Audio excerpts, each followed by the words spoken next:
Good morning all of you. तो common paper का जो है आज सेट नंबर 17 जो है इसको हम लोग स्टार्ट कर रहे हैं। ठीक है, सेट नंबर 17 को यहाँ से हम लोग शुरू करेंगे। आइए क्वेश्चन नंबर फर्स्ट से इसकी शुरुआत करते हैं। ठीक, यहाँ पे सबसे पहले एक रेक्टिफिकेशन की जरूरत है, जरा इसको देख लिया जाए। वो रेक्टिफिकेशन क्या है मैं बता देना चाहता हूँ।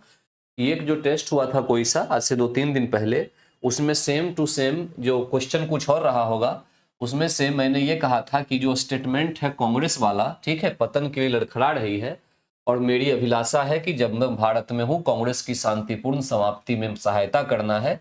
ये एक्चुअली में वहाँ पे कंफ्यूजिंग सिचुएशन की वजह से यहाँ पे संभवतः मुझे लगता है कि हमने डफरिन कहा था, जो कि गलत है। एक्चुअली में ये कर्जन ने कहा था। तो आज जो टेस्ट हुआ है इसमें से क्वेश्चन का आंसर आपका सही निकलेगा और वो क्या निकलेगा, कर्जन। ठीक है, कर्जन ने इस बात को कहा था, न कि डफरिन ने कहा था। डफरिन कहा था कि कांग्रेस जो है ये कांग्रेस सूक्ष्म समूह का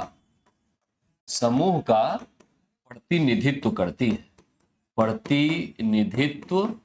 करती है, ऐसा कहना था डफरिन का। ठीक है, तो याद रखिएगा वहां वाला जो है पॉइंट, उसको आप दिमाग में रखिएगा। Good morning Nisha Kumari. और डफरिन का था कि सूक्ष्म समूह का प्रतिनिधित्व करती है, न कि ये सेंटेंस एक्चुअली में कर्जन के द्वारा कहा गया था। ठीक है, इसमें कांग्रेस के बारे में एक दो बातें और, जैसे कि बंकिम चंद्र चटर्जी ने क्या कहा। बंकिम चंद्र चटर्जी ने कहा कि कांग्रेस के लोग पदों के भूखे हैं। कांग्रेस के लोग पदों के भूखे हैं। ठीक है, तो एक तो पॉइंट ये हो गया। दूसरा, अश्वनी कुमार दत्त ने क्या कहा। अश्वनी कुमार दत्त ने कहा कि कांग्रेस का सम्मेलन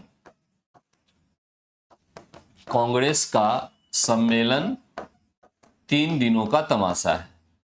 3 दिनों का तमाशा है। तो इस प्रकार से कुछ अलग अलग स्टेटमेंट दिए गए। क्योंकि स्टेटमेंट की संख्या बहुत अधिक अगर आप याद कर रहे हैं तो उसमें से कभी काल ऐसा हो जाता है कि कंफ्यूजन कुछ ना कुछ हो जाता है। ठीक है, तो ये कंफ्यूजन था, मैं उसको सही कर रहा हूं। यहाँ पे ध्यान दीजिएगा कि पहले वाले किसी एक वीडियो में, शायद सेट तो मुझे याद नहीं है, उसमें ये जो बताया था हमने कि कांग्रेस पतन के लिए लड़खड़ा रही है, और ये वाला सेंटेंस डफरिन का है। डफरिन नहीं बल्कि किसका था, कर्जन का था। और डफरिन का था कि कांग्रेस सूक्ष्म समूह का प्रतिनिधित्व करती है। इसको रेक्टिफाई करना है, ये वाला पॉइंट जो है आपको याद रखना है। ठीक, 3। हाँ, क्या कह रहे हैं आप जी। क्वेश्चन ये है कि सर मेरा 68 सेट नंबर है, क्वेश्चन मैच नहीं कर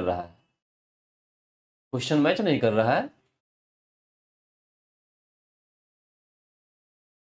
आपके सेट का क्वेश्चन ऐसे कैसे हो गया। क्वेश्चन तो वही है 17 का।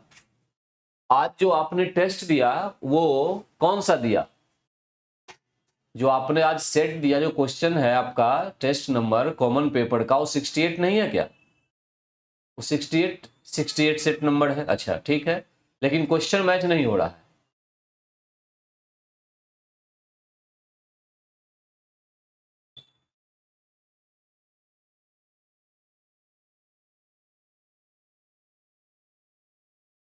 अच्छा, मुझे एक चीज बताइए कि पीआरटी का आज कौन सा टेस्ट हुआ है, सेट नंबर 16 हुआ कि 17 हुआ है।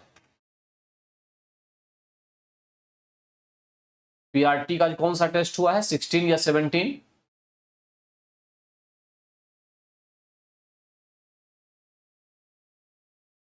हाँ ठीक है, कॉमन पेपर में समझ में आ रहा है, उसका नंबरिंग मेरे पास नहीं होता है, पीआरटी वाला होता है, तो उसी के थ्रू हम लोग चल रहे हैं, 1 से शुरू करके। पीडीएफ के लिए टेक्निकल टीम के साथ संपर्क करना पड़ेगा आपको। ठीक है, आज का जो टेस्ट हुआ है पीआरटी का वो नंबर 17 हुआ है। ठीक, अच्छा एक बात और समझिए। यहाँ पे पहली बात तो मैं यहाँ पे थोड़ा सा ये जो विवाद है इसको मैं क्लियर करवा दूंगा वहां पे, कि जो पीआरटी का होगा उसी के साथ नंबरिंग कॉमन पेपर की भी रहेगी। यहाँ एक पॉइंट ये है कि जो कल हम लोगों ने 15 नंबर किया था, देखिए बात समझिए, 15 नंबर टेस्ट किया था और 16 किया था, तो उसमें हुआ क्या था कि एक दिन का जो टेस्ट का डिस्कशन है वो नहीं हो पाया था, ठीक है, और टेस्ट हो गया था। तो उस कंडीशन में क्या हुआ कि ये विवाद हो गया कि जो टेस्ट आज का हो रहा है वो एक्चुअली में डिस्कशन उसी दिन का नहीं हो रहा है, उससे एक दिन पीछे चल रहा है। तो 17 इसी के लिए लाया गया है और बहुत जल्द ही मैं 16 वाला जो डिस्कशन है वो भी आपके सामने हाजिर कर दूंगा, ठीक है। तो 16 वाला डिस्कशन भी हो जाएगा, छूटेगा कुछ नहीं, 17 वाला भी हो जाएगा। ऐसा हुआ इसलिए कि टेस्ट होता चला गया और एक दिन का डिस्कशन नहीं हुआ था किसी का वजह से, इसलिए यहाँ पे गैप आ गया था। तो यहाँ पे कहीं कोई विवाद की जगह नहीं है। ये वाला जो है डिस्कशन, इसको आप पहले देखिए, उसके बाद जो समस्या खड़ी हो रही है उसको मैं जाके अभी टेक्निकल टीम के साथ मिल बैठ के और उसको फिर सॉल्व कर लेंगे, ठीक है। अभी तत्काल आपको ये देख लेना है, ठीक। और 16 नंबर जो पेपर पीआरटी का है उसको जो है ये बहुत जल्द आपके पास ये डिस्कशन आ जाएगा। जहां तक बात रह गया कॉमन पेपर का, तो अब से इसी सेट 17 के साथ में कॉमन पेपर भी लिखवा दूंगा कि कौन सा होगा। वो होता एक ही एक्चुअली में है, ठीक है। जो आप 68 कह रहे हो शायद 16 का है, 68 जो आप कह रहे हैं वो 16 पीआरटी हो गया और 68 कॉमन पेपर हो गया। और आज जो है 17 पीआरटी है तो संभवतः 69 कॉमन पेपर होगा। अब दोनों अलग अलग टेस्ट तो हो नहीं सकता है, एक ही दिन होता होगा, 17 का 69, 16 का 68। और अगर ये टेस्ट में कुछ गड़बड़ी हो गई होगी तो इसको देखना पड़ेगा एक बार, ठीक ना। तो आज के डिस्कशन को हम शुरू करते हैं, आते हैं क्वेश्चन नंबर 2 की ओर, ठीक। तो इसको देख लीजिए, सेट नंबर 17 को मान के चलिए और इसको भी ध्यान से देखिए, ठीक है। आइए क्वेश्चन नंबर 2 पे चलते हैं। 1857 के विद्रोह की विफलता का मुख्य कारण क्या था? 1857 का जो विद्रोह था ये शुरुआत किया गया था बैरकपुर से 29 मार्च 1857 को मंगल पांडे जिसको प्रथम शहीद भी माना गया, इस विद्रोह का प्रथम शहीद माना गया। ये 34वीं रेजिमेंट के सिपाही थे और उन्होंने विद्रोह की शुरुआत की थी, ठीक है। तो शुरुआत हुई 29 मार्च 1857 बैरकपुर बंगाल से। उसके बाद ये 10 मई 1857 ये मेरठ से शुरू हुआ, मेरठ के सैनिकों ने विद्रोह किया और 11 मई से विधिवत शुरुआत हुई इसकी 1857 के विद्रोह की। कहां से? दिल्ली से, ठीक है, दिल्ली से शुरुआत हुई इसमें। अब इसमें किस किस की भूमिका थी तो देखें अगर, तो दिल्ली में मुख्य रूप से बहादुर जफर तथा बख्त खां इसका सेनापति था। मुख्य रूप से बख्त खां ही था, ठीक है, जिसकी जो इसमें शामिल था प्रमुख रूप से। दिल्ली के बाद अगर हम बात करें लखनऊ तो उसमें बेगम हजरत महल इसमें शामिल थी। तीसरी बात करें अगर हम लोग फैजाबाद तो इसमें अहमदुल्ला थे। कानपुर की बात करें तो नाना साहब। झांसी की बात करें, झांसी की तो लक्ष्मीबाई थी,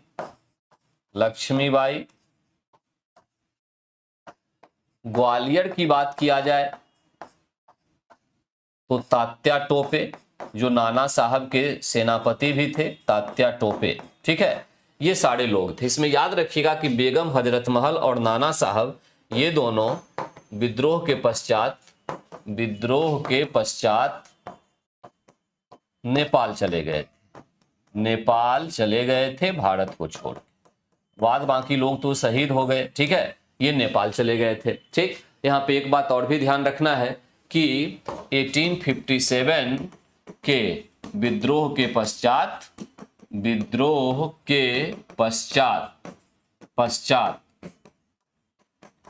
सैन्य पुनर्गठन के लिए पील आयोग की नियुक्ति की गई थी। पील आयोग, ठीक है, पील आयोग बनाया गया था, ये ध्यान रखिएगा। अब इसमें क्या था, सबसे इंपॉर्टेंट फैक्टर कि 1857 के विद्रोह के विफलता का जो कारण था वो था आयोजन और नेतृत्व का अभाव। करेक्ट आंसर इसमें से ए निकलता है, ठीक है।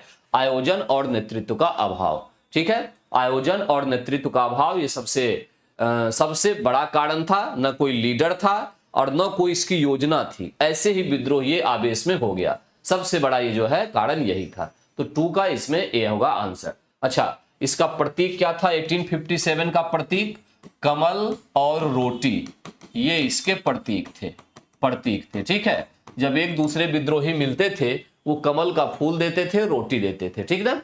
तो यहां करेक्ट आंसर जो है सेकंड का हमारे पास निकल के आया ए।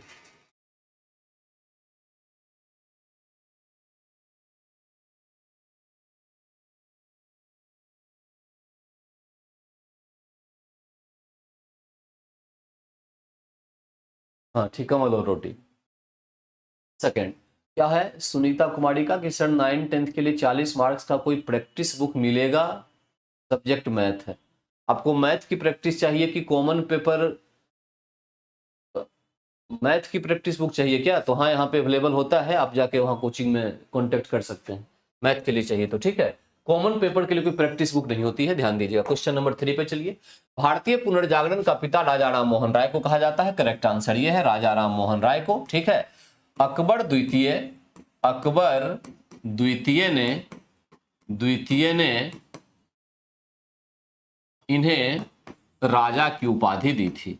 राजा की उपाधि दी थी। ठीक है, किसने? अकबर द्वितीय, मुगल बादशाह था, राजा राम मोहन राय को भारतीय पुनर्जागरण का पिता कहा जाता है इनको। इनके सहयोग से जो सती प्रथा है, सती प्रथा को प्रतिबंधित करने में सहायता मिली थी। अंग्रेजों को प्रतिबंधित किया गया था विलियम बेंटिंक के टाइम पर, जो कि भारत का प्रथम गवर्नर जनरल था। ठीक है, विलियम बेंटिंक सती प्रथा को प्रतिबंधित करने में ये इंपॉर्टेंट रोल प्ले किए थे। राजा राम मोहन राय के द्वारा ब्रह्मा समाज की स्थापना की गई थी। ब्रह्मा समाज 1828 में, आत्मीय सभा 1815 में, डेविड हेयर के साथ मिलकर हिंदू कॉलेज की स्थापना इन्होंने स्थापना की। ठीक है, और फिर उसके बाद 1825 में इन्होंने वेदांत कॉलेज की भी स्थापना की थी। वेदांत कॉलेज की स्थापना की थी। ये सारे काम इन्होंने किए थे। ठीक है, समाज सुधार के क्षेत्र में इनका बहुत बड़ा योगदान था। ठीक, एकेश्वरवाद के सिद्धांत को लेके ही आगे बढ़े थे। एक ईश्वर का पूजा करो, एकेश्वरवाद का सिद्धांत इनका सबसे महत्वपूर्ण सिद्धांत था। किनका? राजा राम मोहन राय का। एक ईश्वर की पूजा, ब्रह्मा को ही सबसे महत्वपूर्ण मानते थे, इसीलिए ब्रह्मा नाम से ब्रह्मा समाज की इन्होंने स्थापना की थी। ठीक है, तो करेक्ट आंसर यहां पर भारतीय पुनर्जागरण का पिता किसको कहा गया? 3 का ए, राजा राम मोहन राय को कहा गया। 3 का ए। ठीक है, हाँ, मिरातुल अखबार इन्होंने, बिल्कुल अमन वर्मा सही है, मिरातुल अखबार इन्होंने शुरू किया था। ठीक है, संवाद कौमुदी भी शुरू किया था, यह भी याद रखिएगा। राजा राम मोहन राय का एक तो मिरातुल अखबार था, मिरातुल अखबार, और संवाद कौमुदी नाम की पत्रिका भी थी। संवाद कौमुदी पत्रिका का प्रकाशन भी इन्होंने किया था। ठीक है, किया था। ठीक, आइए क्वेश्चन नंबर 4 की ओर चलते हैं। क्वेश्चन नंबर 4 की ओर चलते हैं।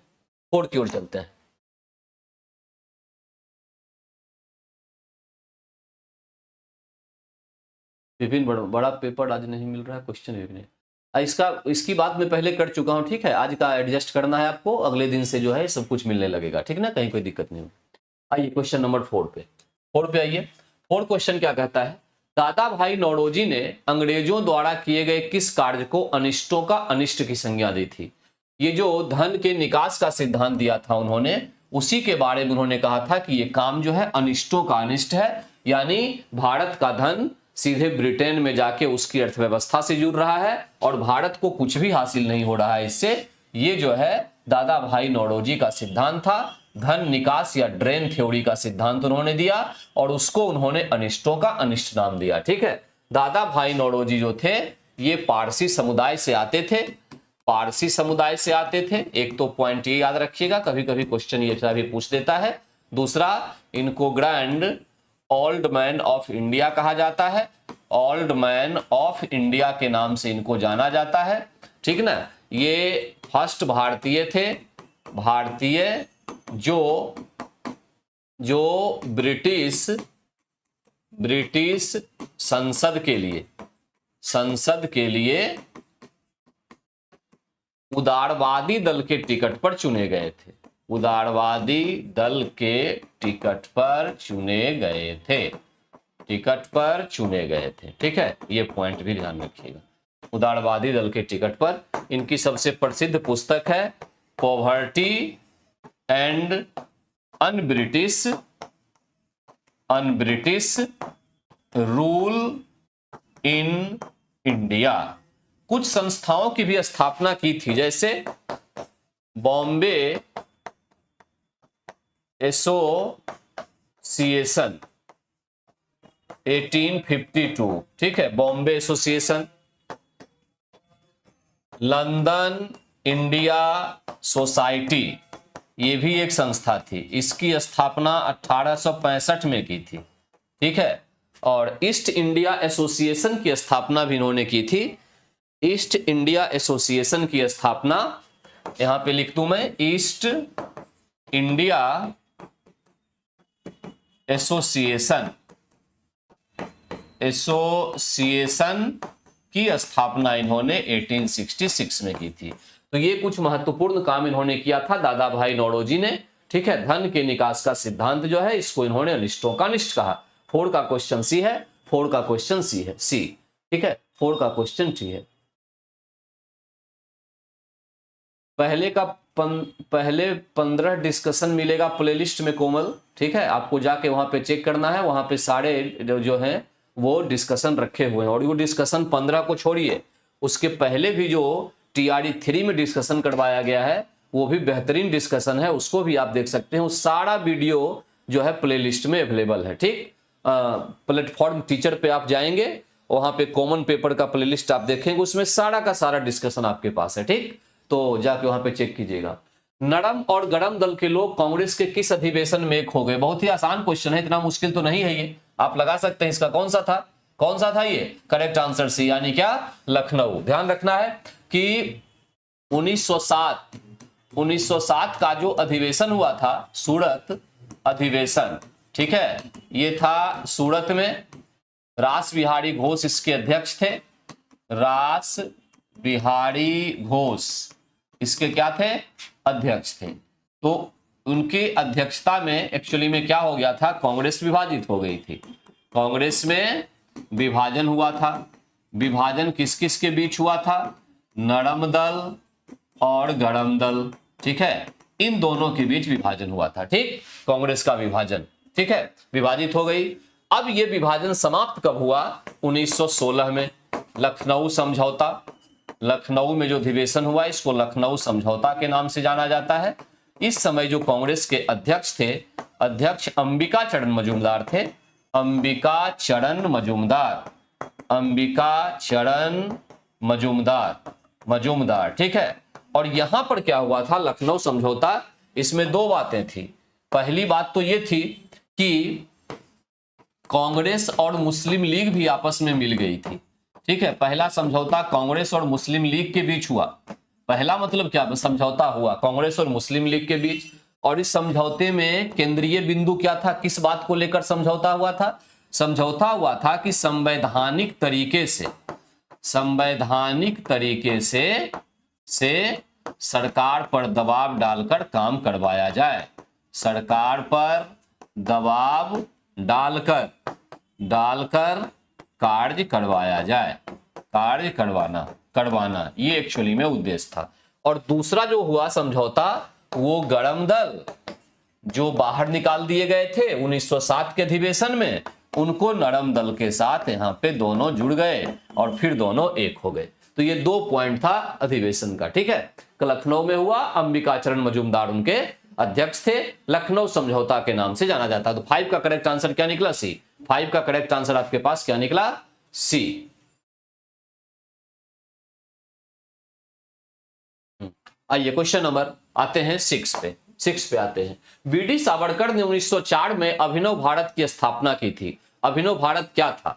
क्या था अगर देखा जाए तो देखिए, वीडी सावरकर ने 1904 में जिस अभिनव भारत की स्थापना की थी वो एक्चुअली में क्रांतिकारी संघ के रूप में था। एक क्रांतिकारी संघ के रूप में अभिनव भारत की स्थापना वीडी सावरकर के द्वारा की गई थी। ठीक है। और क्रांतिकारी गतिविधि को, क्रांतिकारी जो गतिविधि है उसकी शुरुआत एक्चुअली में देखा जाए अगर तो बंबई से बाल गंगाधर तिलक ने शुरू कर दिया था। ठीक है, बाल गंगाधर तिलक ने, कंप्लीट रूप से नहीं लेकिन बीज उन्होंने बो दिया था। बाल गंगाधर तिलक ने जब वो गणेश उत्सव और शिवाजी उत्सव की शुरुआत करते हैं, शिवाजी उत्सव की, उसी समय उन्होंने क्या किया, इन दोनों उत्सव की सहायता से इन्होंने जो यूथ थे यानी जो युवा थे,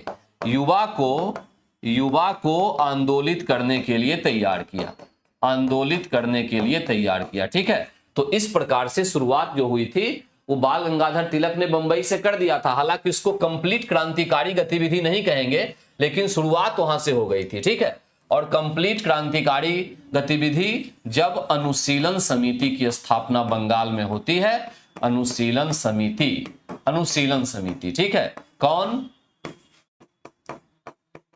पारिंद्र घोष और भूपेंद्रनाथ दत्त के द्वारा, तब असली में क्रांतिकारी गतिविधि जो है लगातार चलना शुरू होता है। अनुशीलन समिति, बारिंद्र घोष, भूपेंद्रनाथ दत्त। ठीक है, ये अनुशीलन समिति जो है इसका एक सबसे प्रमुख पत्र जो था ये युगांतर था, युगांतर। ठीक है, युगांतर, ये महत्वपूर्ण पत्र था। ठीक, तो करेक्ट आंसर 6 का हमारे पास क्या आया? बी आया, बी आया।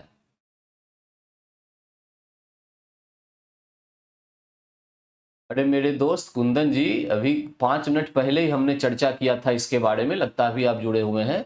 कॉमन पेपर से मैच नहीं कर रहा है, जो मैं पढ़ा रहा हूं आज आप पढ़ लीजिए और अगले क्लास में ना सारा कॉमन पेपर मैच कर जाएगा और सारे पीआरटी वाले टेस्ट मैच कर जाएंगे। ठीक है, आज के लिए तैयारी कर लीजिए। उससे पहले बात हो चुकी है, इस पर क्या बोलना है। ठीक है, आगे देख लिया जाएगा इसको। आइए क्वेश्चन नंबर 7, स्वदेशी का मतलब क्या है? एक्चुअल में अगर देखा जाए स्वदेशी तो इसका मतलब क्या हुआ कि अपने देश का सामान, अपने देश की चीजें। तो भारत में निर्मित वह सामग्री जो भारत में उत्पादित हुई है। अच्छा, विदेश भूमि में निर्मित तो नहीं होगा। एक चरखा जो रुई काटने के लिए प्रयोग किया जाता है, ये एक्चुअली में बात तो सही है लेकिन ये संकीर्ण विकल्प है। संकीर्ण मतलब पूरा ब्रॉड नहीं कह रहा है बात को स्वदेशी का, एक छोटा सा हिस्सा स्वदेशी का बता रहा है। फर्स्ट आंसर सही है। भारत में निर्मित वह सामग्री जो भारत में ही उत्पादित हुई हो, कच्चे माल जिसको कहते हैं, उसी के उत्पादन से वो सामग्री बनी हो, यही एक्चुअली में क्या कहलाता है? स्वदेशी कहलाता है। ठीक है, ये स्वदेशी कहलाता है। हमारे देश में स्वदेशी आंदोलन भी चला था, स्वदेशी जो आंदोलन है ये भी चला था। ये स्वदेशी आंदोलन जो है 1905 बंगाल विभाजन के विरोध में चला और इस स्वदेशी आंदोलन में क्या था? बहिष्कार एक सबसे बड़ा हथियार था। बहिष्कार स्कूल का, बहिष्कार वस्त्र का, उपाधि का, अदालत का, सरकारी नौकरी का, है ना, ये सब बहिष्कार जो है इसी स्वदेशी आंदोलन का एक हिस्सा था। ठीक, स्वदेशी आंदोलन का सबसे बड़ा हिस्सा था। इस स्वदेशी आंदोलन में प्रथमतः यानी पहली बार महिलाओं की भागीदारी भारत में किसी आंदोलन में हुई थी। किसी भी आंदोलन में महिलाओं की भागीदारी सबसे पहली बार स्वदेशी आंदोलन में ही देखने को मिली थी। ठीक है, देखने को मिली थी। तो ये स्वदेशी आंदोलन हमारे देश में जो है ये बंगाल विभाजन के विरोध में किया गया था। स्वदेशी आंदोलन हुआ क्यों था? तो बंगाल विभाजन के विरोध में हुआ था। विरोध में हुआ था। बंगाल के विभाजन से संबंधित दो डेट है, एक है 20 जुलाई 1905 जिस दिन बंगाल विभाजन की घोषणा की गई, और एक है 16 अक्टूबर 1905 जब विभाजन कर दिया गया, विभाजन पूरा कर दिया गया। ठीक है, ये ध्यान रखिएगा। करेक्ट आंसर 7 का क्या निकला? ए। करेक्ट आंसर 7 का ए निकला, ए निकला। Question number 8, Amit Kumar, question 9 में। अच्छा, मुझे एक चीज समझ में नहीं आती है, यहाँ पे इतना क्या जरूरत है एनर्जी लॉस करके लिखने की टप टप? अगर मैं 5 मिनट पहले अभी जस्ट बोला, एक लड़के ने लिखा, मैंने उसका भी आंसर दे दिया कि आज मैच नहीं कर रहा है, नहीं कर रहा है, इसका मतलब है कि आगे जैसे ही अगले बार से हम लोग मैच करेंगे उसको और एक ही जैसा होगा। फिर इसमें लिखने की क्या जरूरत है क्वेश्चन 9 में? क्या यार, थोड़ा ध्यान दे दिया करो पढ़ने लिखने पे। ठीक है, नहीं मैच कर रहा, ये भी एक क्वेश्चन है, आपके पास क्वेश्चन नहीं आया, आंसर में बता ही रहा हूं। फिर एक बार इसी को ये पढ़ लिया पूरा, अब इसी का टेस्ट एक बार आप दे लेना क्वेश्चन लेके। ठीक है, यहीं से कोई दिक्कत नहीं होगी। नहीं, वो 20 जुलाई है ना कि 19 जुलाई है? 19 जुलाई होगा। ठीक है, 19 जुलाई। हिंदुस्तान रिपब्लिक एसोसिएशन की स्थापना किसने की थी? हिंदुस्तान रिपब्लिक एसोसिएशन की स्थापना की गई थी, मुख्य व्यक्ति जो थे वो थे सचिंद्र नाथ सान्याल। सान्याल, ठीक है, सचिंद्र नाथ सान्याल। ध्यान दीजिए, इन्होंने हिंदुस्तान रिपब्लिक एसोसिएशन की स्थापना, और ये कानपुर में स्थापना हुई थी, ये भी आपको ध्यान रखना है। एक महत्वपूर्ण क्रांतिकारी संस्था। करेक्ट आंसर यहां पे निकला बी, सचिंद्र नाथ सान्याल। यहां ये भी ध्यान रखना है, सचिंद्र नाथ सान्याल एक क्रांतिकारी व्यक्ति थे। पटना में इन्होंने, पटना में अनुशीलन समिति, जिसकी चर्चा भी हमने पीछे की थी, मैं फिर एक बार दिखा दूंगा उसको आपको। अनुशीलन समिति की बात मैंने की, ये प्रथम क्रांतिकारी संगठन है अनुशीलन समिति। ठीक है, अनुशीलन समिति की चर्चा हुई थी। ये क्रांतिकारी संगठन है जिसने शुरुआत किया था क्रांतिकारी बारिंद्र घोष, भूपेंद्र नाथ दत्त। तो ये अनुशीलन समिति की स्थापना तो बंगाल में होती है। ठीक है, बंगाल से शुरुआत हुई थी क्रांतिकारी घटना की। ठीक, तो पत्र इसका युगांतर था। अब इसी अनुशीलन समिति की एक शाखा पटना में सचिंद्र नाथ सान्याल के द्वारा स्थापित की गई थी, वो एक्चुअली में पॉइंट है। तो सचिंद्र नाथ सान्याल पटना में अनुशीलन समिति की एक शाखा की स्थापना करते हैं 1913 में। ठीक है, क्रांतिकारी गतिविधि को बढ़ाने के लिए सचिंद्र नाथ सान्याल के द्वारा एक पुस्तक भी लिखा गया था। इनकी एक बुक थी, वो बुक का नाम था बंदी जीवन।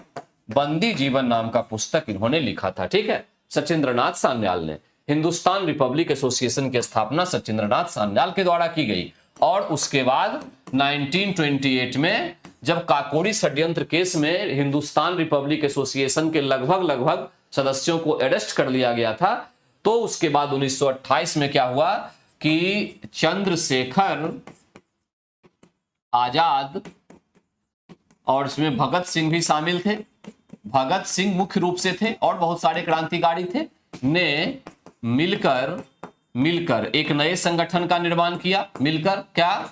हिंदुस्तान सोशलिस्ट रिपब्लिक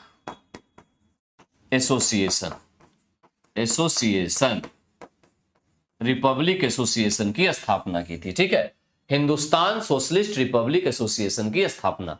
हाँ, पटना में अनुशीलन समिति की स्थापना तो हो ही गई, हिंदुस्तान सोशलिस्ट रिपब्लिकन एसोसिएशन की स्थापना जो है वो एक्चुअली में की गई थी। ठीक है, तो 8 का करेक्ट आंसर आपके पास बी निकला। 8 का जो करेक्ट आंसर है वो आपके पास है बी।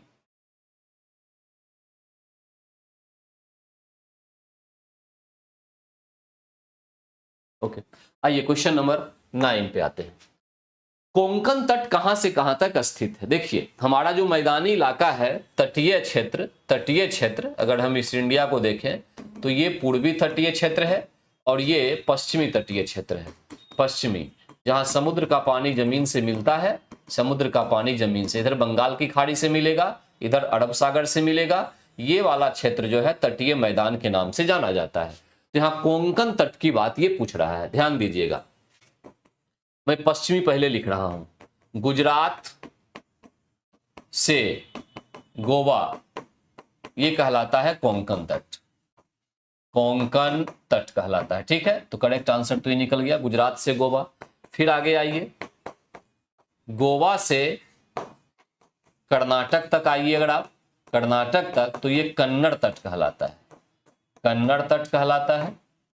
और कर्नाटक में, कर्नाटक यानी मैंगलोर की देखें, मैंगलोर या न्यू मैंगलोर, यहां से लेके जो कन्याकुमारी तक का इलाका है, कन्याकुमारी तक, इसको मालाबार तट कहा जाता है, मालाबार तट के नाम से इसको जाना जाता है। तो ये तीन जो है, ये पश्चिमी तटीय मैदान के 3 भाग बनाए गए हैं, कोंकण, कन्नड़, कन्याकुमारी। पूर्वी की बात अगर हम करें, पूर्वी तटीय मैदान की, तो इसमें ओडिशा से आंध्र प्रदेश, एपी समझ में आ जाएगा, आंध्र प्रदेश, ये कहलाता है उत्कल तट, या इसी को उत्तरी सरकार तट कहते हैं, उत्तरी सरकार तट के नाम से इसको जाना जाता है।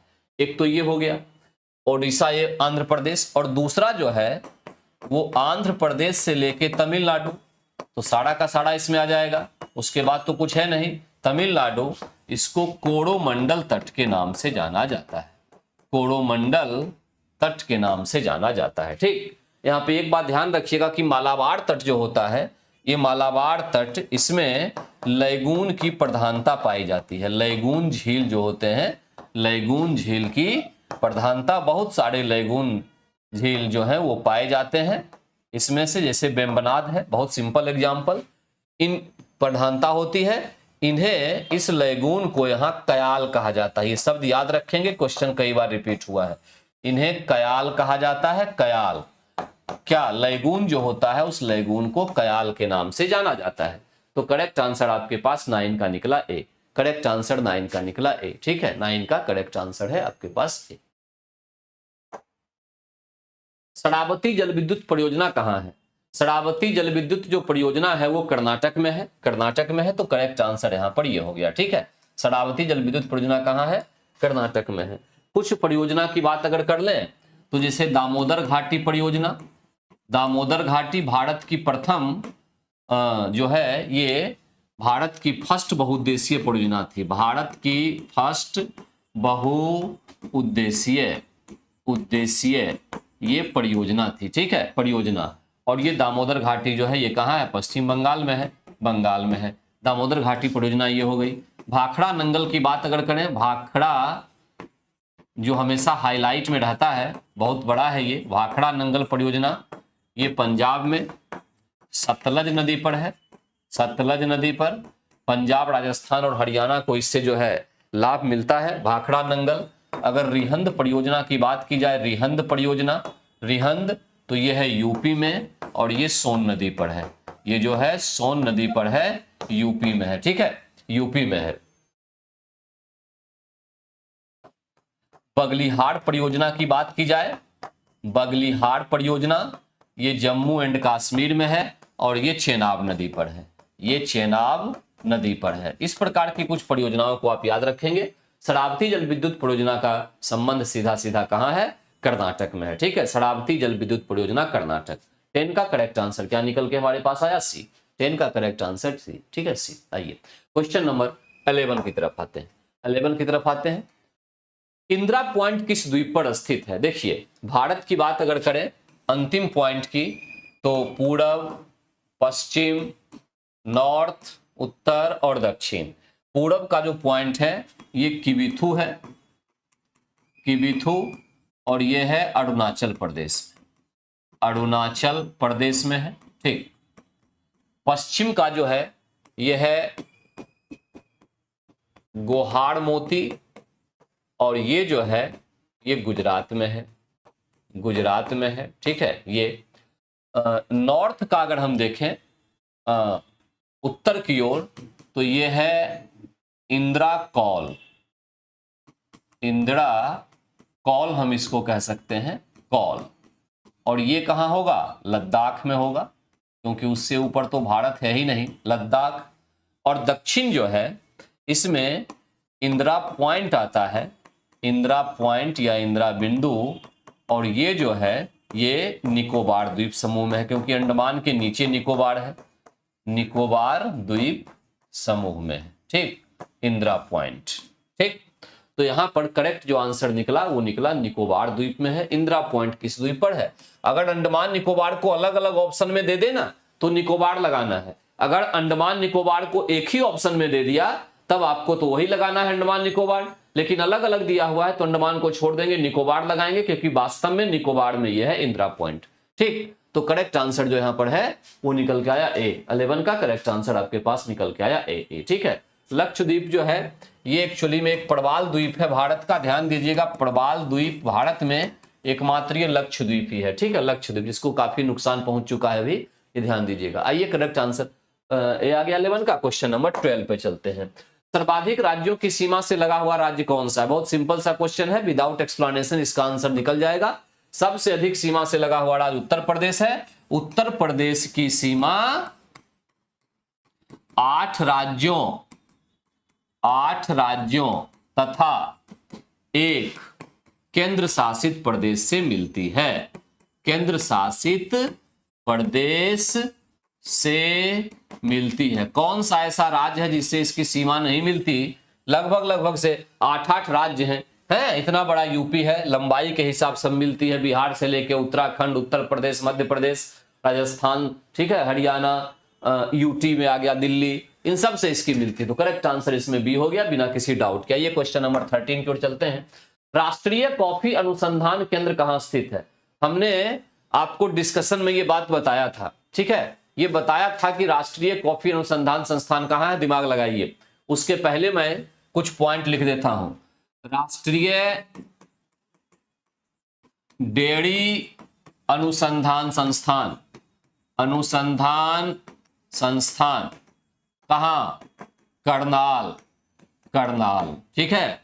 राष्ट्रीय जूट अनुसंधान संस्थान, ऐसे करने का मतलब यही लिखा हुआ है, समझ लीजिएगा, ठीक है। अनुसंधान संस्थान बैरकपुर, बंगाल में सबसे अधिक जूट का उत्पादन होता है, 90%, ठीक है। तो राष्ट्रीय जूट अनुसंधान संस्थान बैरकपुर। राष्ट्रीय चावल अनुसंधान संस्थान कहां? राष्ट्रीय चावल कटक कहां? ओडिशा, ठीक है, कटक ओडिशा। अच्छा, राष्ट्रीय चावल हो गया। राष्ट्रीय दलहन अनुसंधान संस्थान कहां है? दलहन अनुसंधान संस्थान कानपुर में है, ठीक है। राष्ट्रीय चर्म या चमड़ा अनुसंधान संस्थान कहां? तो ये चेन्नई में है, ठीक है। ये इस तरह से दुनिया भर के संस्थान है, इन सब याद रखना है। राष्ट्रीय कॉफी अनुसंधान केंद्र कहां स्थित है? चिकमंगलूर। वैसे भी आपको आंसर लगाना था कि कॉफी का उत्पादन कौन करता है? कर्नाटक करता है, ठीक है। तो कर्नाटक जब कॉफी का उत्पादन करेगा तो चिकमंगलूर तो वहां पे आ ही जाएगा। तो 13 का करेक्ट आंसर हमारे पास निकल के आया सी। 13 का करेक्ट आंसर क्या आया? सी आया, ठीक है, सी आया। आइए, इतने पॉइंट को आप याद रखें। इसमें एक चीज और याद रखना है, राष्ट्रीय चावल अनुसंधान संस्थान कटक में है। और अगर पूछ दे अंतरराष्ट्रीय चावल अनुसंधान संस्थान, अगर ये पूछ दे अनुसंधान संस्थान, तो क्या आंसर हो जाएगा? इसका आंसर हो जाएगा मनीला कहां? फिलीपींस, ठीक है, मनीला में। अंतरराष्ट्रीय international rice research institute Manila में है, ठीक। आइए क्वेश्चन नंबर 14 पे आते हैं। शिव समुद्रम जलप्रपात किस नदी पर है? शिव समुद्रम जलप्रपात कावेरी नदी पर है, याद रखेंगे ये आप। नर्मदा नदी पर कौन सा जलप्रपात है? धुआंधार जलप्रपात नर्मदा नदी पर है, धुआंधार।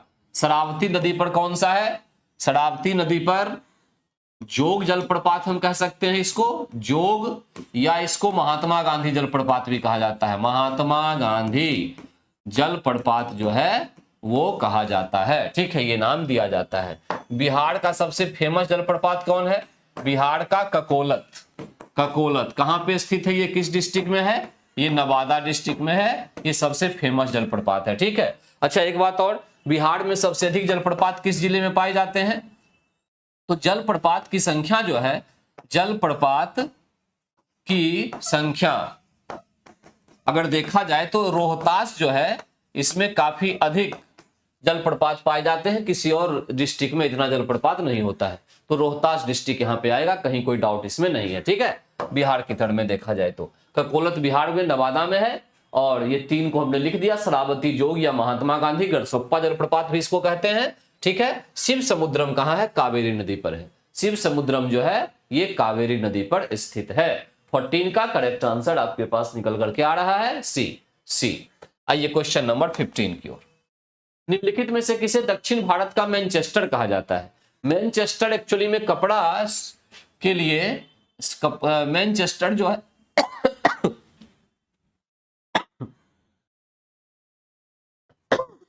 सॉरी,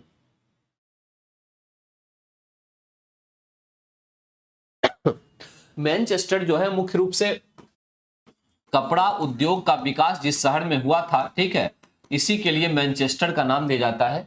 तो अगर दक्षिण भारत का मैनचेस्टर कहें तो कोयम्बटूर, और अगर वैसे भारत का मैनचेस्टर कहा जाए तो भारत का मैनचेस्टर किसको कहा जाता है? मैनचेस्टर किसको कहा जाता है? ये अहमदाबाद को कहा जाता है। अहमदाबाद, इसको भारत का मैनचेस्टर नाम देते हैं। ठीक है, तो 15 का करेक्ट आंसर आपके पास निकल के आया सी, कोयम्बटूर। 15 का करेक्ट जो आंसर है वो आपके पास क्या है? कोयम्बटूर है। ठीक है, कोयम्बटूर। सर ये क्लास 9 10 का जीएस टेस्ट डिस्कशन है? हाँ जी बिल्कुल है, 9 to 19 नहीं, 9 10। ठीक है, 9 10 का है, 11 12 सबके लिए, कॉमन पेपर के लिए, सब में पीआरटी से शुरू करके जहां तक के एग्जाम बीपीएससी ले रही है वो सब के लिए, बिना किसी डाउट के। ठीक, निम्नलिखित में कौन सा भारत का विश्व स्तर पर स्वीकृत राष्ट्रीय होना चाहिए हॉट स्पॉट नहीं है? भारत में हॉट स्पॉट कितने हैं वर्ल्ड लेवल पर अगर देखें तो 4 हैं। ठीक है, याद रखिएगा 4 हॉट स्पॉट हैं। एक तो हिमालयन रीजन का हो गया, हिमालय वाला क्षेत्र, एक हो गया पश्चिमी घाट, पश्चिमी घाट का क्षेत्र, एक होता है इंडो बर्मा का क्षेत्र, इंडो बर्मा। ठीक है, और एक जो होता है इसको हम सुंडा लैंड कहते हैं, सुंडा लैंड, जिसमें भारत के साथ साथ श्रीलंका वाला भी हिस्सा शामिल होता है और आता है। अच्छा एक बात और ध्यान रखना है, ये दोनों जो इंडो बर्मा और सुंडा लैंड हैं, ये कंप्लीटली भारत में नहीं है, पूर्ण रूप से नहीं है, पूर्ण रूप से भारत में नहीं है ये, लेकिन अधिकांश इसका हिस्सा भारत में ही है। ठीक है, पूर्ण रूप से भारत में नहीं है। ठीक, ये ध्यान रखिएगा, लेकिन अधिकांश हिस्सा चूंकि भारत में ही है, और सबसे बड़ी बात यह है कि ये भारतीय उपमहाद्वीप का ही हिस्सा है, इंडियन सब कॉन्टिनेंट का, इसीलिए इसको वर्ल्ड लेवल पर इंडिया का ही हॉटस्पॉट माना जाता है। हिमालय, पश्चिमी घाट, इंडो बर्मा का क्षेत्र और सुंडा लैंड। ठीक है, इसमें कहा है कि कौन सा नहीं है, तो हिमालय सुंडा लैंड तो हो ही गया, नहीं है कौन सा? नाड़ो हिल्स। करेक्ट आंसर क्या हो गया? बी।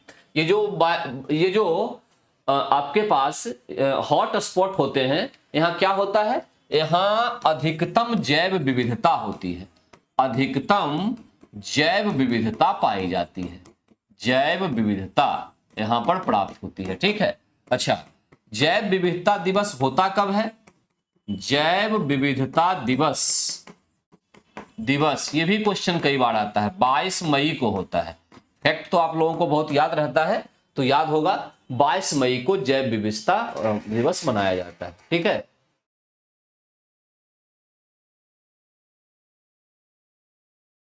बाईस मई, हाँ अमन जी बहुत बढ़िया, 22 मई आपको याद। 22 अप्रैल को अर्थ डे ना, अर्थ डे 22 अप्रैल, हाँ 22 मई को जैव। ठीक है, आइए तो क्वेश्चन नंबर 16 का करेक्ट आंसर हमारे पास क्या निकल के आया? बी। ठीक है, बी। 4 स्पॉट है, ध्यान दीजिएगा। ठीक, आइए question number 17।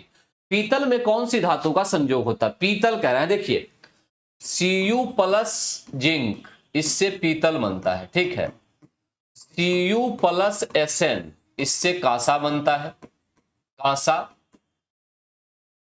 Cu plus Zn plus nickel, इससे बनता है जर्मन सिल्वर। जर्मन सिल्वर, ये क्वेश्चन बार बार आता है कि जर्मन सिल्वर में कितना परसेंट सिल्वर होता है, 0%, क्योंकि सिल्वर से कोई मतलब इसको नहीं है। कॉपर, जिंक और निकेल से ये बनता है, ठीक है। अच्छा, Pb प्लस Sn, अगर कहें हम टीन और जो शीशा है इससे आप दो चीज कह सकते हैं। एक तो आप कहेंगे फ्यूज बनता है, जो इलेक्ट्रिसिटी में उपयोग होता है फ्यूज वो, और सोल्डरिंग करने में भी, सोल्डरिंग लोहे वगैरह को जोड़ने में करने में इसका उपयोग होता है, ठीक है। इसका किसका, Pb और Sn का, ठीक ना। तो यहां पे correct answer Cu plus Zn से पीतल बना, कॉपर और जिंक, कॉपर और जिंक। तो करेक्ट आंसर हमारे पास क्या निकल के आया, सी। कॉपर और जिंक से हमारे पास क्या बनेगा, पीतल बनेगा, ठीक है। 17 का करेक्ट आंसर आया दी। अच्छा, इसमें एक बात और ध्यान रखिएगा कि जो संक्षारण की प्रक्रिया है, संक्षारण जिसको आप जंग लगना भी कह सकते हैं, जंग लगना, ये कॉपर में भी होता है, ठीक है। कॉपर में भी, कॉपर, आयरन और सिल्वर, ये तीन चीजों कम से कम याद रखना है। और इसमें जो रंग में परिवर्तन होता है जंग लगने के बाद, इस पे क्वेश्चन एग्जाम में आता है। तो कॉपर का कलर हो जाता है हरा जंग लगने के बाद, आयरन का जंग लगेगा तो भूरा हो जाएगा, और सिल्वर जो है चांदी, ये काला हो जाएगी, ठीक है, ये काला हो जाएगी, ठीक। तो करेक्ट आंसर इसमें निकल के आया हमारे पास 17 का सी। 17 का करेक्ट आंसर है सी। आइए क्वेश्चन नंबर 18 की तरफ चलते हैं। बेकिंग सोडा का रासायनिक सूत्र क्या होता है। बेकिंग सोडा जिसको हम खाने वाला सोडा भी कहते हैं, खाने वाला सोडा, ठीक है, और इसका रासायनिक नाम होता है NaHCO3, सोडियम बाइकार्बोनेट, NaHCO3, ठीक है, खाने वाला सोडा। और जो होता है वॉशिंग सोडा, जिससे कपड़े वगैरह धो सकते हैं सोडा, वो होता है Na2CO3, ठीक है, सोडियम कार्बोनेट, Na2CO3, ठीक। अच्छा, इसमें एक बात और ध्यान रखना है, कुछ कुछ पॉइंट आया है जो मैं बताता चलूं। CaO, इसको लाइम कहा जाता है, लाइम या चूना, ठीक। CaOH2 इसको स्लैग्ड लाइम कहा जाता है, स्लैग्ड लाइम, या इसको बुझा चूना भी कहते हैं, बुझा चूना, जो बुझ गया हो। तीसरा, यानी पानी में डालने के बाद CaO को जो निकल के आता है CaOH, ठीक है, OL2। CaCO3, ये हो गया आपका लाइम स्टोन, लाइम स्टोन, इसको चूना पत्थर कहते हैं, चूना पत्थर।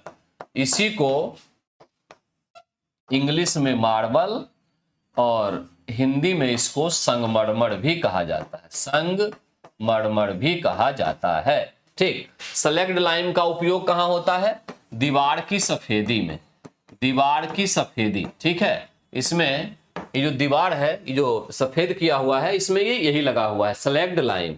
और लाइम स्टोन, मार्बल का क्या उपयोग हुआ, ये दीवार की चमक बढ़ती है, इससे दीवार की जो ब्राइटनेस है, ब्राइटनेस वो बढ़ती है, चमक बढ़ती है, किससे बढ़ती है, तो लाइम स्टोन से बढ़ती है, चूना पत्थर से बढ़ती है।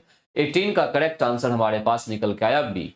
18 का करेक्ट जो आंसर है वो हमारे पास निकल करके आ रहा है बी आ रहा है, ठीक है। आइए क्वेश्चन नंबर 19।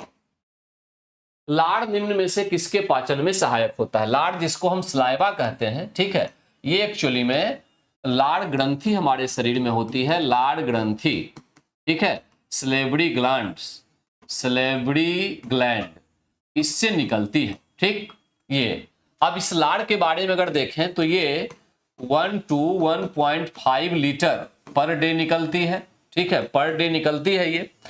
पीएच जो इसका होता है वो 6.8 से 7.2 स्लाइटली बेसिक होता है, पीएच वैल्यू इसकी, ठीक। और इसमें क्या होता है, 99% तो पानी होता है, इसमें वाटर होता है, ठीक।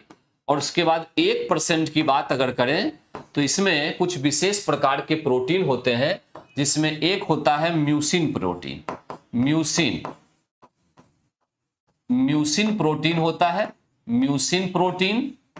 ये एक्चुअली में क्या करता है, म्यूसिन प्रोटीन, ये भोजन को चिकना करता है, इसीलिए इसको स्लिपरी प्रोटीन्स भी कहते हैं। भोजन को चिकना करने का काम करता है। ठीक, यहां पर एक एंजाइम भी होता है टाइलिन, PTYLE यानी टाइलिन एंजाइम होता है। ये क्या करता है कि जो स्टार्च होते हैं, स्टार्च को पचाने का काम करता है, डाइजेशन का काम करता है, पचाने का कार्य करता है। ठीक, ये टाइलिन। तो इससे कंक्लूजन क्या निकला कि हमारे शरीर में कार्बोहाइड्रेट का डाइजेशन कहां से शुरू होता है? तो मुंह से शुरू होता है, माउथ से शुरू होता है, क्योंकि यही टाइलिन जो लार में होता है, स्लाइवा में, वो जो है भोजन में जो स्टार्च उपस्थित होते हैं कार्बोहाइड्रेट के रूप में, उन स्टार्च को वो कन्वर्ट करता है, ब्रेक करता है। ठीक है, डाइजेशन का काम करता है। तो कार्बोहाइड्रेट का डाइजेशन मुंह से ही शुरू होता है। ठीक, तो लार किसके पाचन में सहायक होता है? तो स्टार्च के पाचन में सहायक होता है। करेक्ट आंसर क्या निकला? ए। 19 का करेक्ट आंसर निकला ए। ठीक है, करेक्ट आंसर ए।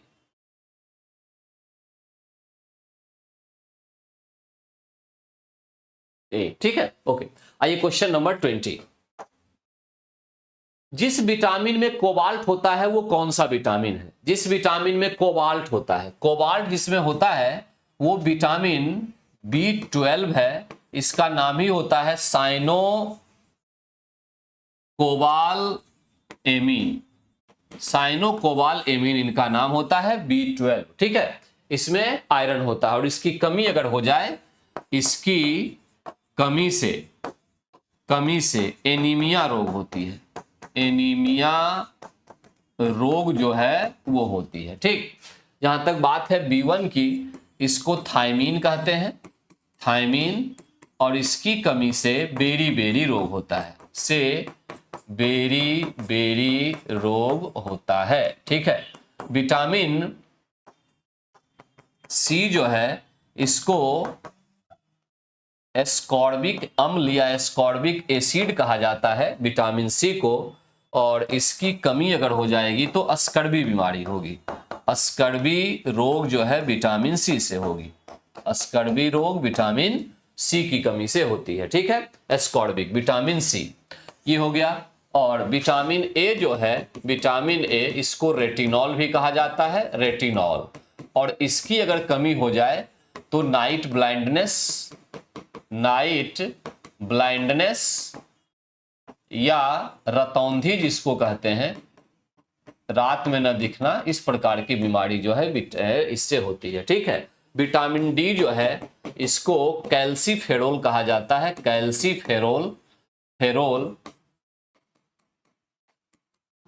कैल्सीफेरोल। और विटामिन डी की अगर कमी देखें हम, इसकी कमी से हड्डी की प्रॉब्लम होगी, ऑस्टियोपेरोसिस नाम की बीमारी हो सकती है। ऑस्टियोपेरोसिस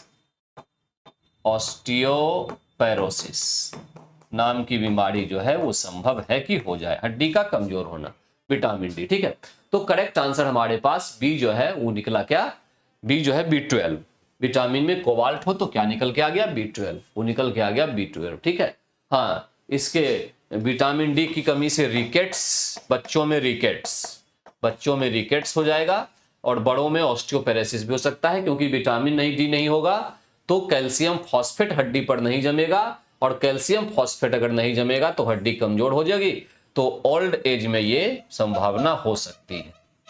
और ये रिकेट्स मुख्य रूप से बच्चों में होने वाली बीमारी होती है, रिकेट्स बच्चों में होती है। ठीक है, तो करेक्ट आंसर 20 का निकल के आया सी। आइए क्वेश्चन नंबर 21। निम्न में कौन सा एंजाइम रुधिर स्कंदन के लिए आवश्यक है? Which of the following enzyme is essential for blood coagulation?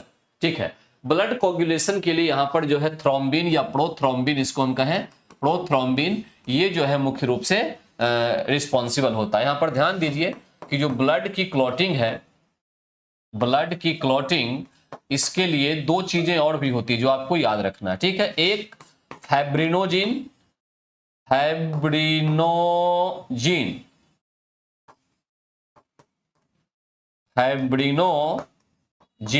एक तो ये हो गया, ये, ठीक है। अच्छा एक बात और, विटामिन के भी रक्त के थक्के को जमने में मदद करता है, ठीक है। तो ब्लड क्लॉटिंग के लिए फाइब्रिनोजिन नाम का एंजाइम या प्रोटीन कहें, प्रोथ्रोम्बिन कहें, ये दोनों जो है रक्त के थक्के जमने में मदद करता है। यहां पर एक एंजाइम एल्बुमिन की बात मैं करूंगा। एल्बुमिन ये एक्चुअली में क्या करता है, रक्त को गाढ़ा करने का काम करता है, रक्त को गाढ़ा सॉरी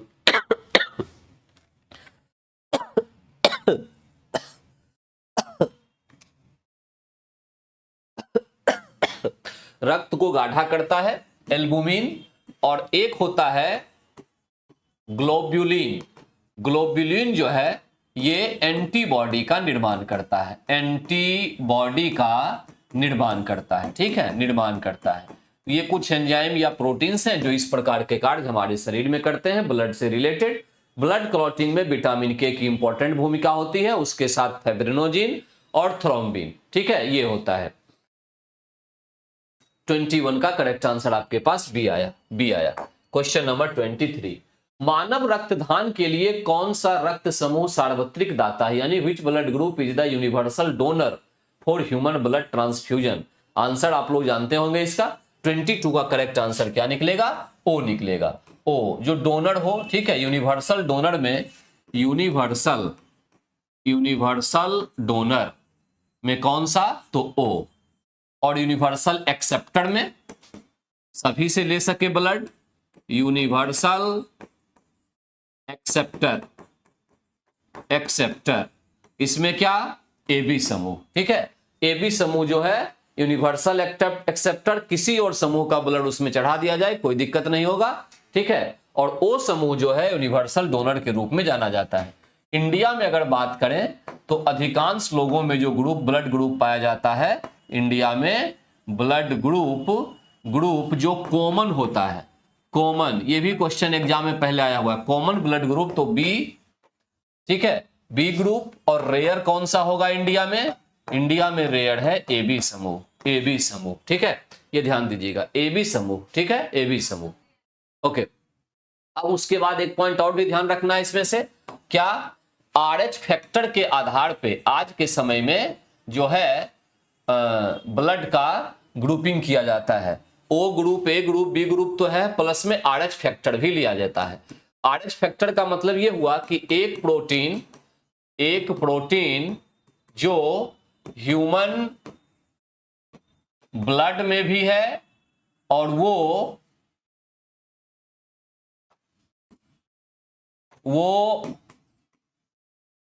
र्यूसेस नामक बंदर के ब्लड में भी पाया जाता है, बंदर के ब्लड में पाया जाता है, ठीक है।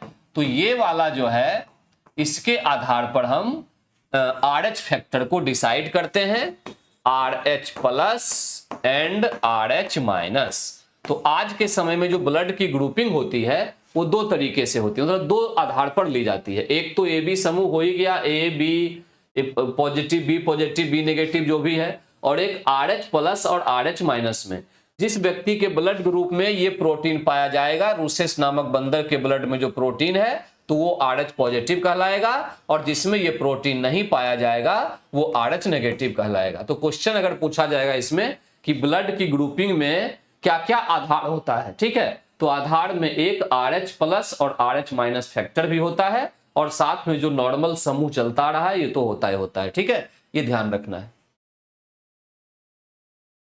सॉरी सर्दी सो गए थे, कोई बात नहीं, अब तो जग गए, अब ध्यान दीजिए। पौधों में जल का परिवहन किसके माध्यम से होता है, पौधों में जल का परिवहन, देखिए पौधे के लिए दो चीज बड़ा इंपॉर्टेंट है, एक जल है और दूसरा भोजन है, ठीक है, जल और भोजन। और इन दोनों का जो ट्रांसपोर्टेशन होता है, ट्रांसपोर्टेशन किसके थ्रू, तो complex permanent tissue, complex permanent tissue के माध्यम से किया जाता है। और कॉम्प्लेक्स परमानेंट टिश्यू में दो आते हैं, ठीक, एक आ गया जाइलम और दूसरा आ गया फ्लोएम। ये पौधे में पाए जाने वाले दो कॉम्प्लेक्स परमानेंट टिश्यू हैं। फ्लोएम, ठीक है, जाइलम की सहायता से जल तथा खनिज लवण यानी मिनरल्स लवण, ठीक है, जड़ों से पत्तियों तक पहुंचता है, पत्तियों तक पहुंचाया जाता है। और फ्लोएम की सहायता से क्या होता है, पत्तियों से, पत्तियों के द्वारा बनाया गया भोजन, जो भोजन होता है वो पौधे के अन्य भाग तक पहुंचता है, अन्य भाग तक पहुंचता है। तो कुल मिला के जो कंक्लूजन यहां पे निकला वो ये निकला कि जो जल का परिवहन करेगा वो जाइलम होगा और भोजन का परिवहन करने वाला जो ट्रांसपोर्टेशन है वो फ्लोएम होगा। 23 का करेक्ट आंसर हमारे पास निकला सी। ये जाइलम और फ्लोएम किस प्रकार के टिश्यू हैं, तो कॉम्प्लेक्स परमानेंट टिश्यू हैं, कॉम्प्लेक्स परमानेंट टिश्यू होते हैं। आइए क्वेश्चन नंबर 24 की ओर चलते हैं। विद्युत धारिता का एसआई मात्रक क्या होता है? विद्युत धारिता संभवतः इसको capacitor, what is the SI unit of इलेक्ट्रोस,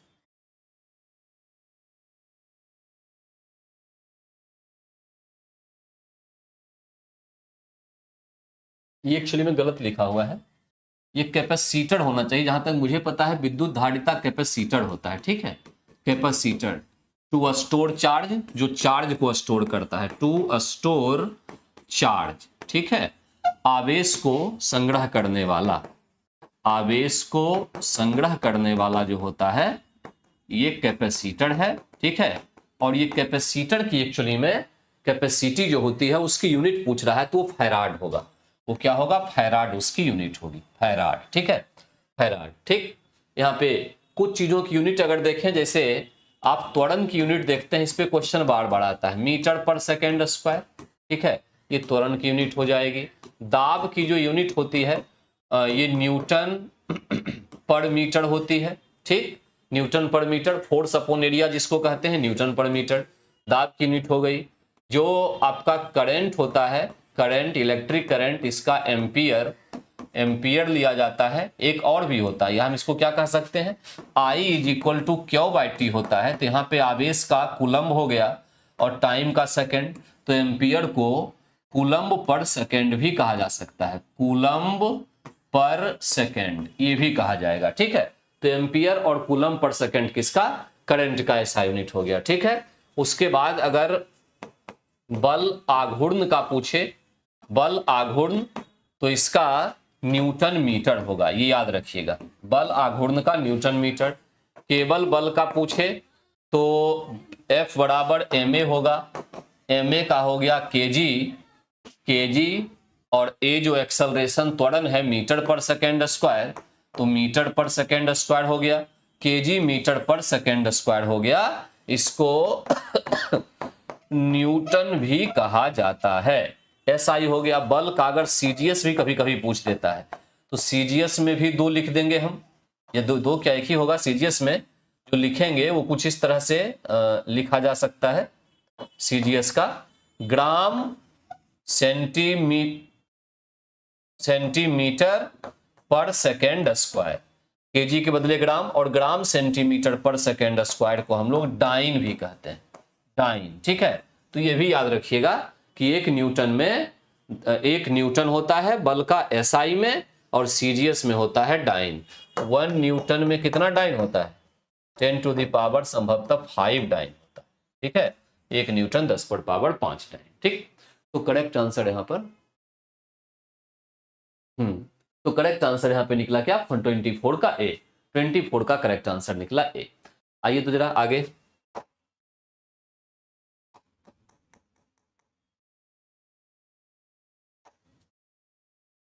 नील द्वीप का नया नाम क्या है, नील द्वीप का नया नाम क्या है, तो शहीद द्वीप है। करेक्ट आंसर क्या हो गया, ए हो गया, ठीक है, ए हो गया।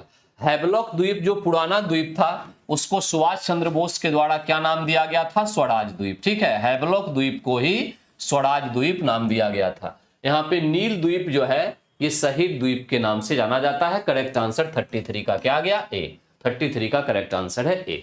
क्वेश्चन नंबर 34 पर चले। विश्व खाद्य दिवस कब मनाया जाता है? बताइए, फटाफट बताइए। वर्ल्ड फूड डे या विश्व खाद्य दिवस कब मनाया जाता है? बताइए, विश्व खाद्य दिवस कब मनाया जाता है? वर्ल्ड फूड डे, विश्व खाद्य दिवस। हाँ, नवीन सिंह का आंसर आ गया 16 क्या? सितंबर, अक्टूबर? अक्टूबर। करेक्ट आंसर क्या? 16 अक्टूबर। ठीक है, सी 16 अक्टूबर को विश्व खाद्य दिवस मनाया जाएगा, कहीं कोई डाउट इसमें नहीं है। ठीक है, विश्व खाद्य दिवस 16 अक्टूबर से। एक बात और, इसमें एक और पूछ लूं मैं, मानवाधिकार दिवस कब होता है? ह्यूमन राइट्स डे, मानवाधिकार दिवस, मानवाधिकार दिवस, ह्यूमन राइट्स डे कब मनाया जाता है? ह्यूमन राइट्स डे, मानवाधिकार दिवस, फटाफट बताइए, मानवाधिकार दिवस कब होता है? 10 दिसंबर। करेक्ट, अमन वर्मा बिल्कुल सही, 10 दिसंबर मानवाधिकार दिवस मनाया जाता है। ठीक है, और विश्व विश्व अहिंसा दिवस, विश्व अहिंसा दिवस, अहिंसा दिवस ये कब होता है? विश्व अहिंसा दिवस ये कब होता है? वर्ल्ड नॉन वायलेंस डे, संयुक्त राष्ट्र के द्वारा इसको मान्यता दी गई थी। वर्ल्ड नॉन वायलेंस डे 2 अक्टूबर। करेक्ट, ओके, 2 अक्टूबर। तो आपको ये सब याद है, फैक्ट बहुत अच्छी चीज है, मुझे इतना फैक्ट याद नहीं होता है। 34 का करेक्ट आंसर हमारे पास क्या आया? सी है। 34 का करेक्ट आंसर जो हमारे पास है वो क्या आया? सी। आइए क्वेश्चन नंबर 35 पर चलते हैं। 35, भारत का पहला एक्वा पार्क किस राज्य में स्थापित किया जा रहा है? एक्वा पार्क जो होगा भारत का सबसे पहला स्थापित किया जाएगा अरुणाचल प्रदेश में।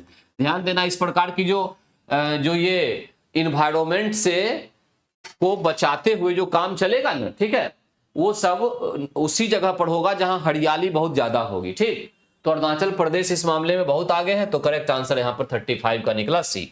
सी, ठीक है। किस देश के प्रसिद्ध फुटबॉलर पेले का हाल में निधन हो गया?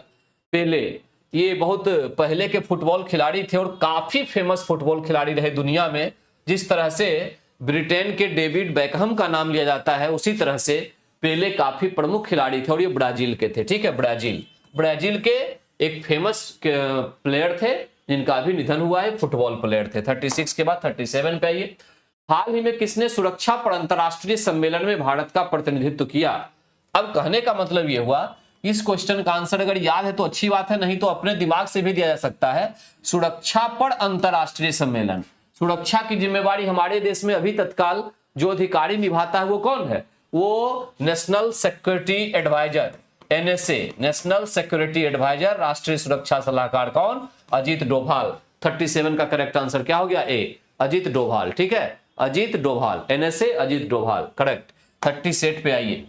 अमूल आगामी T20 विश्व कप के लिए किस देश का आधिकारिक प्रायोजक बना है? बताइए, अमूल जो है T20 विश्व कप के लिए किस देश का आधिकारिक प्रायोजक बना है? करेक्ट आंसर क्या निकल के आएगा? श्रीलंका। करेक्ट आंसर क्या हो गया? 38 का श्रीलंका। श्रीलंका, ठीक है, करेक्ट हो गया श्रीलंका। आइए क्वेश्चन नंबर 39। हाल ही में किस अभिनेता को लता दीनानाथ मंगेशकर पुरस्कार 2024 से सम्मानित किया गया? क्वेश्चन का आंसर दीजिए, फटाफट दीजिए। लता दीनानाथ मंगेशकर पुरस्कार, लता दीनानाथ मंगेशकर पुरस्कार, हाँ आंसर आ चुका सी यानी अमिताभ बच्चन को। अमिताभ बच्चन को लता दीनानाथ मंगेशकर पुरस्कार दिया गया है। ठीक है, दिया गया है। क्वेश्चन नंबर 40 पे चलते हैं। ओपन एआई के सीईओ कौन बने हैं? ओपन एआई, आर्टिफिशियल इंटेलिजेंस आजकल काफी चर्चा में है। ओपन एआई जो है, ओपन एआई, इनके सीईओ बनाए गए हैं सैम अल्टमैन को। सैम अल्टमैन को बी करेक्ट आंसर है, इनका सीईओ नियुक्त किया गया। ठीक है, तो 40 का करेक्ट आंसर हमारे पास क्या निकल के आ रहा है? बी। 40 का जो करेक्ट आंसर है हमारे पास निकल के आ रहा है बी। B B. आइए क्वेश्चन नंबर, अब 3 क्वेश्चन इन्वायरमेंट का होता है इसमें। पीआरटी वाले में जो कॉमन पेपर में नहीं होता है उसको भी जरा देख लें। ठीक है, reasoning common paper, sorry PRT वाले में होता है, और आपका जो कॉमन पेपर है 6 to 8 9 10 उसमें रीजनिंग और बाय ये इन्वायरमेंट के नहीं होते हैं क्वेश्चन। जरा इसको देख लेते हैं, 3 क्वेश्चन एक्स्ट्रा होता है। निम्नलिखित में से कौन सा जैव निम्नीकरणीय यानी बायोडिग्रेडेबल प्रदूषक नहीं है? बायोडिग्रेडेबल प्रदूषक क्या ये नहीं है, बस ये होना चाहिए। जैसे कागज जो है ये बायोडिग्रेडेबल है, ये घुल मिलकर फिर मिट्टी में समाप्त हो जाएगा। भोजन व प्लांट के जो अपशिष्ट होते हैं ये भी बायोडिग्रेडेबल होते हैं। ठीक है, कीटनाशक बायोडिग्रेडेबल नहीं होती है, तो करेक्ट आंसर निकल के आएगा सी।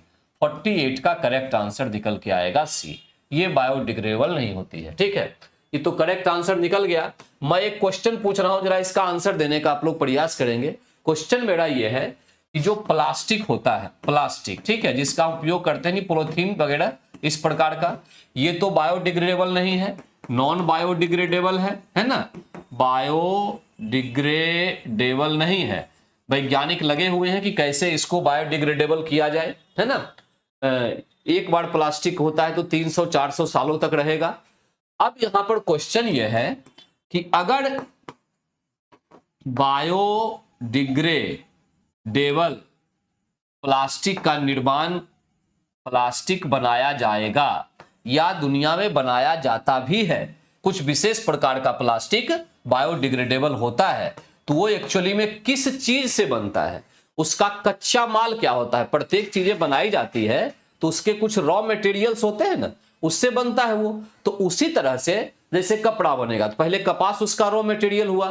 तो ये जो क्वेश्चन है कि बायोडिग्रेडेबल प्लास्टिक जो है ये एक्चुअली में किससे बनता है, क्वेश्चन ये है, ठीक है। ध्यान रखिएगा, क्वेश्चन बड़ा ही इंपॉर्टेंट है और इसका आंसर क्या है, बायोडिग्रेडेबल प्लास्टिक का जो आंसर है वो है कॉर्न स्टार्च।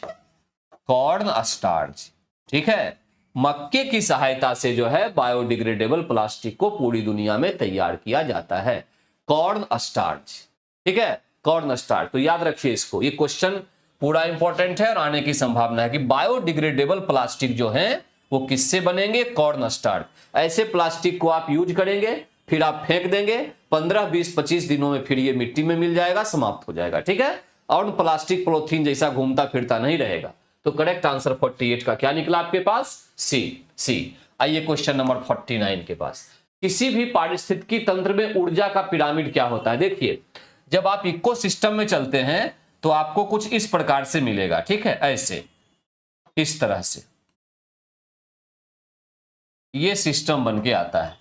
इसका मतलब क्या हुआ, इसका मतलब ये हुआ कि जब हम यहां पे प्राथमिक पे पहुंचते हैं, यानी ये जो उत्पादक हैं, उत्पादक, प्रोड्यूसर जिसको कहते हैं, प्रोड्यूसर, उनके पास सबसे अधिक मात्रा में ऊर्जा होती है, ऊर्जा सबसे अधिक होती है। अब जैसे जैसे उत्पादक यानी पेड़ पौधे घास को मान लेते हैं कि प्राथमिक उपभोक्ता जो है, प्राथमिक उपभोक्ता है, ये खाएगा, प्राथमिक उपभोक्ता खाएगा, तो यहां टोटल एनर्जी इसमें नहीं चली जाएगी, 10% एनर्जी जो है वो इसकी इसमें जाती है, बाद बाकी समाप्त हो जाती है। तो यहां पे एनर्जी की मात्रा कम हो गई इसकी तुलना में, फिर एनर्जी की मात्रा कम हुई और कम हुई और कम हुई। तो इस तरह से पारिस्थितिकी तंत्र में ऊर्जा का पिरामिड जो होगा वो सीधे रूप में होगा। पिरामिड भी इसी प्रकार का होता है, नीचे का बेस ज्यादा होता है, ऊपर का बेस घटता चला जाता है। तो हमेशा क्या हो जाएगा, सीधा। 49 का करेक्ट आंसर ए, ठीक है, 49 का करेक्ट आंसर आया ए। आइए क्वेश्चन नंबर 50 की ओर चलते हैं। नदी में जल प्रदूषण के निर्धारण के लिए घुली हुई मात्रा मापी जाती है। जल का प्रदूषण जो है ना, जल प्रदूषण, ठीक है, इसको आप मुख्य रूप से मापते हैं बीओडी की सहायता से। बीओडी को कहा जाता है बायोलॉजिकल ऑक्सीजन डिमांड के नाम से इसको जाना जाता है। बायोलॉजिकल ऑक्सीजन डिमांड मतलब जो जीव पानी में रह रहे हैं, ठीक है, वो कितना ऑक्सीजन की डिमांड कर रहे हैं और क्या उनको मिल रहा है, उसी को बीओडी कहा जाता है।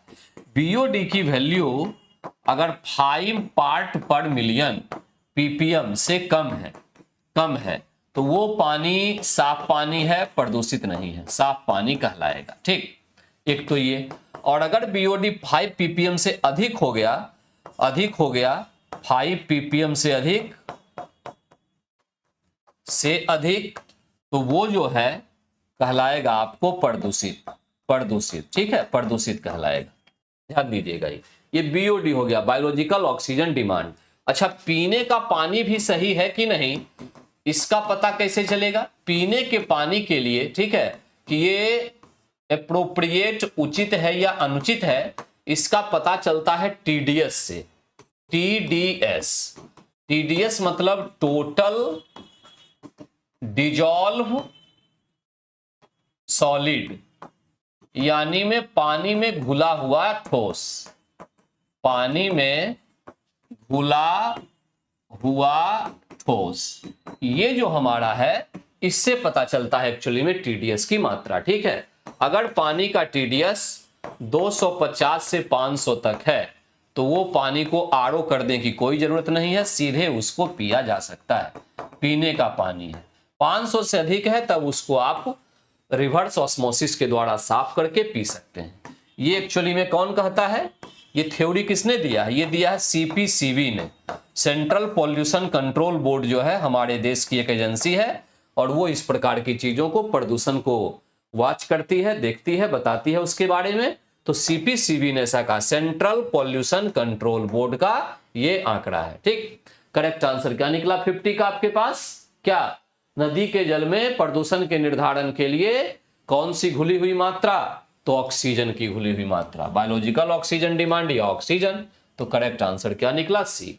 करेक्ट आंसर सी निकला। ठीक है, तो अब जो है आज का जो सेशन है यही पर समाप्त हम लोग करते हैं।